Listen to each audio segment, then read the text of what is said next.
नमस्कार, मेरा नाम है डॉक्टर पुरु धवन और आज इस वीडियो में हम बात करने वाले हैं पीटीएच के बारे में कि क्यों एक किडनी फेलियर पेशेंट में पीटीएच हमें बढ़ा हुआ नजर आता है। अब जब हम किडनी फेलियर के पेशेंट होते हैं, अपने टेस्ट करवाते हैं और डिफरेंट डिफरेंट टाइप के बहुत सारे टेस्ट होते हैं, चाहे वो केएफटी हो, चाहे वो यूरिन का टेस्ट हो, चाहे वो आपके हार्मोन का टेस्ट हो, आयरन की स्टडी हो, 24 आवर यूरिन का हमारी स्टडी होती है। तो उसमें एक और टेस्ट जो हमें अक्सर देखने को मिलता है वो है पीटीएच का। अब ये पीटीएच क्या है, हमारी बॉडी में क्या करता है और वो किडनी फेलियर पेशेंट में क्यों बढ़ रहा है और इसको कम करने के लिए, इसको मैनेज करने के लिए हमें क्या करना चाहिए, इसको समझने की ज़रूरत है। तो PTH stand for parathyroid hormone. तो जो हम थायराइड सुनते हैं और पैराथायरॉयड, ये क्या एक है? नहीं, ये दो अलग अलग चीज़ें हैं। किसी को भी थायराइड की दिक्कत हो जाती है, वो बीमारी अलग है। मगर इस पैराथायरॉयड हार्मोन का एक स्पेसिफिक काम होता है और वो होता है कि हमारे ब्लड के अंदर जो कैल्शियम फ्री घूम रहा होता है उसको वहाँ से निकालना, हड्डियों पर चिपकाना और हड्डियों को मजबूत करवाना। ठीक है, तो जब भी हमारी बॉडी में हड्डियाँ कमज़ोर हो रही होती हैं, हमारे ब्लड के अंदर कैल्शियम की मात्रा बढ़ रही होती है, पैराथायरॉयड हार्मोन ज़्यादा निकलना शुरू हो जाता है, जो कि रिपोर्टों में दिखने को मिलता है। हड्डियाँ हमारी कमज़ोर क्यों हो रही हैं, इसको हम समझने की कोशिश करेंगे। इसके पीछे रीज़न है हमारी ख़राब होती हुई किडनी। किडनी के बारे में हम सब जानते हैं कि किडनी हमारे बॉडी में खून को साफ़ करती है, फ्लूइड को बॉडी से बाहर निकालती है, बस इतना ही जानते हैं हम। यूरिन बनाती है, इतना ही जानते हैं।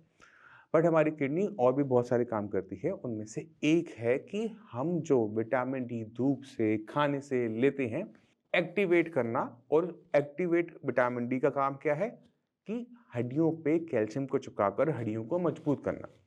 तो जब कोई एक नॉर्मल इंसान धूप में बैठता है या फिर वो अच्छा खाना खाता है, विटामिन डी रिच खाता है, तो उसकी किडनी ठीक है, तो वो क्या करेगी, जो हमने धूप से विटामिन डी लिया है उसे एक्टिवेट करेगी और फटाफट काम हो जाएगा।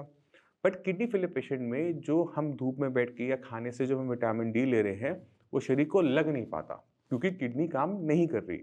इसी वजह से हमारे ब्लड के अंदर कैल्शियम की मात्रा बढ़ी रहती है, हमारी हड्डियों में कैल्शियम कम हो रहा होता है, वहाँ फॉस्फोरस बढ़ रहा होता है और इसी के रिस्पॉन्स में हमारी बॉडी में हमारा पीटीएच हार्मोन बढ़ना शुरू हो जाता है। क्योंकि ये जो हड्डी पे चिपकने वाला काम है, चिपकाने वाला काम है, उसमें पीटीएच की एक भागीदारी होती है। तो जैसे जैसे इम्बैलेंस बनेगा, बॉडी को स्टिमुलेट करने के लिए पीटीएच की मात्रा बढ़ती चली जाएगी, तो ये हज़ारों में पहुंच जाता है।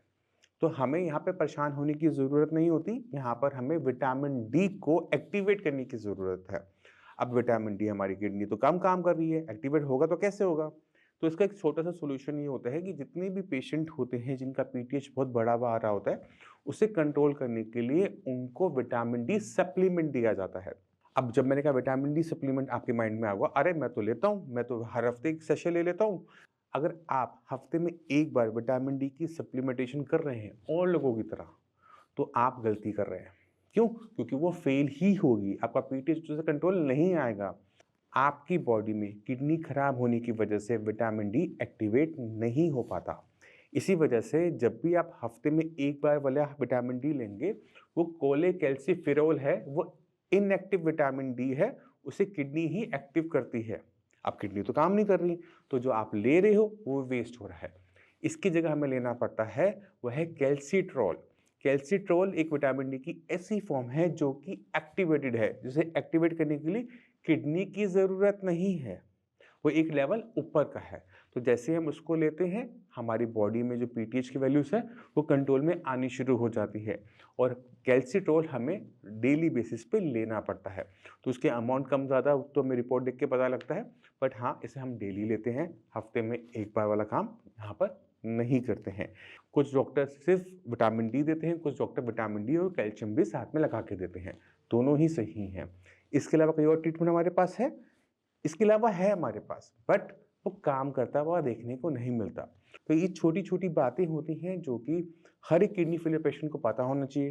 क्योंकि जब रिपोर्ट आती है कि हमारा पीटीएच थाउजेंड्स में जा रहा है, पेशेंट कहता है यार ये तो बहुत बढ़ गया है, इसके लिए कुछ करना पड़ेगा, और वो पैनिक कर जाता है। तो यहाँ पे पैनिक करने की बिल्कुल भी ज़रूरत नहीं होती, कोई सर्जरी की ज़रूरत नहीं है, कोई एक्स्ट्रा मेडिसिन खाने की ज़रूरत नहीं है, सिर्फ कुछ सप्लीमेंट्स को ऐड करने की ज़रूरत है। मैं उम्मीद करता हूँ इस वीडियो से पीटीएच के बारे में जो आपके माइंड में डाउट्स होंगे या फिर जो इन्फॉर्मेशन आप चाहते होंगे आपको मिल गई होगी। कुछ कमी लगे गूगल पे सर्च करो, ठीक है।